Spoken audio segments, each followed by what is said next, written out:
All right, so glad you could join us on Weather AM. It is Wednesday, December the 10th. We're going back a few days to the blowing snow in Iqaluit. Thank you very much, Frank Reardon. You know, Iqaluit's actually been doing okay in terms of the temperatures. You've been actually well above normal, getting closer to normal now. The cold air has been in the west. Now, you know, we talk a lot about low pressure and cold fronts, but this is Arctic high pressure, and this has been bringing in frigid temperatures.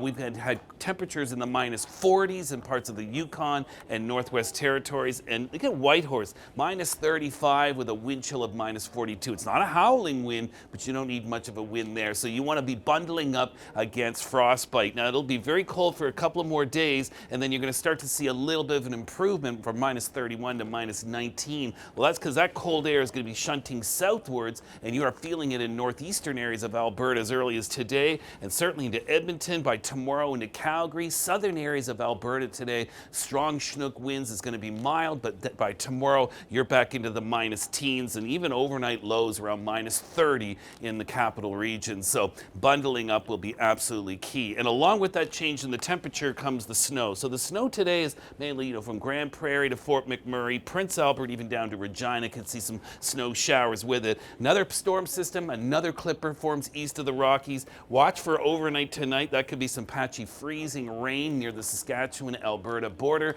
and then the Arctic front comes clashing through or crashing through, and that will really drop your temperatures for Thursday, bring more snow into Friday as well. So could be a pretty good accumulation, especially just east of Calgary. Could be up to 20 centimeters of snow, 5 to 10 centimeters for the city itself Thursday into Friday, and we'll see also some additional snow in the Cypress Hills area. Into British Columbia, the atmospheric river has been pointing its way through Washington State, and it has moved its way northwards as of last night. It's going to stay rainy all day today along the south coast of British Columbia. So West Vancouver Island, Metro Vancouver, and the Fraser Valley, we do have rainfall warnings in place. Those rivers and streams have really responded. There could be some flooding as well. A lot of those banks, potentially the river could overflow the banks, so give them a wide berth.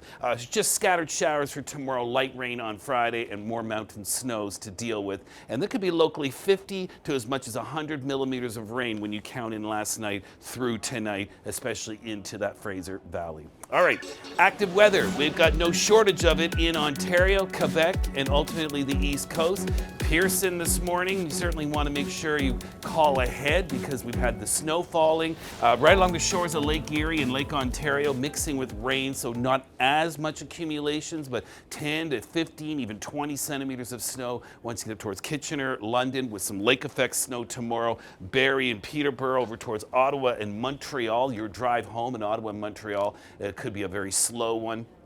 And into New Brunswick, we had some snow this morning, a few centimeters in St. John and Moncton, but Fredericton and North tonight into tomorrow morning, 15 to 20 plus centimeters of snow, and the risk of freezing rain as well. And that could be a few hours of it near and south of Fredericton. Toronto, Ottawa, Montreal, and Halifax, here is the next few days that we do see that cooling air, that cooling trend is holding strong.